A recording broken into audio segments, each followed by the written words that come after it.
If you think recruiters carefully read every word of your resume, I'm gonna disappoint you because we don't.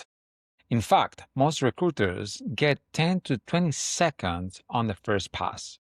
Today, I'm gonna walk you through exactly how recruiters read your resume. What we look at first, what makes us stop, and what immediately kills your chances. If you understand this, you will never write your resume the same way again. So let's break it down in three major steps. And the first step, it is what I call the scanning, which takes between 7 and 20 seconds and is extremely key. But what is it? So when a recruiter opens your resume, we are asking one question. Is this person potentially relevant for this role? We are not evaluating your life story. We are pattern matching. Here's what we look at first glance. One is your current title. The second is your current company. The third is the scope of the role. And the fourth one is the career trajectory. That's it. Those are the 7 to 20 seconds where we focus on these first four things. And like if you're applying for a CFO role and your last title is Senior Financial Analyst, well, that's already a big red flag for us. Unless context explains rapid growth. Or if you are a VP in a 20-person company applying to a Fortune 500 company, we are mentally adjusting for scale. Because recruiters think in terms of size, complexity, in terms of budget responsibility, team size, and industry relevance. We are scanning for those signals inside those 7 to 20 seconds.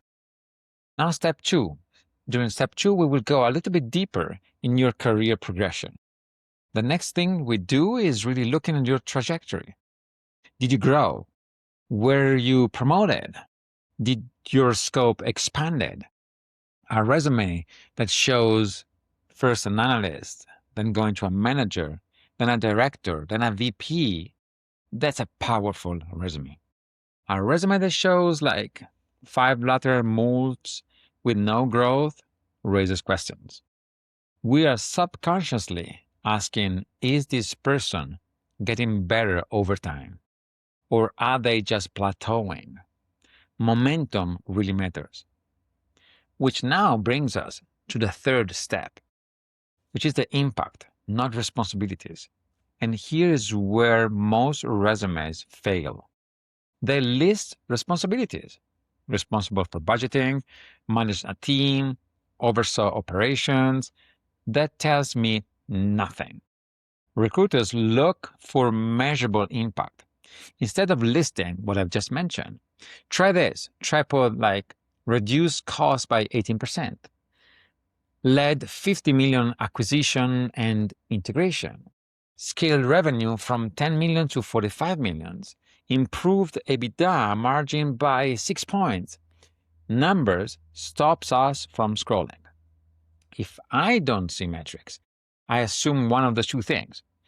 Either the impact wasn't significant, or you don't understand what really matters, which, if you're at a senior level, it's a big issue. Now let's think about which are our red flags. Here are some of the biggest red flags that we can see at a glance. First, if you're job hopping every 12 to 18 months, or if there is no career progression, or if you are sending an over long resumes, like more than 2 pages or even more than 3 pages. We don't need those. Or dense blocks of text. We don't like those. Or buzzword heavy language with no substance. Because relevance matters. If 60% of your resume talks about something unrelated to the job openings that you're applying for, we may never get to the good part. You have to curate, not document everything that you have ever done. Which leads us to what is going through our subconscious. Recruiters are evaluating three major things when they're reading a resume. One is, can you really do the job? The second is, have you ever done something that is similar to what we're asking you? And the third, am I comfortable in sending you over to one of my clients?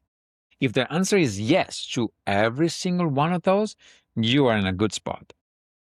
So a clear, structured, quantifiable resume builds credibility. A messy resume creates doubts, no matter if you are the best possible and stronger candidates ever.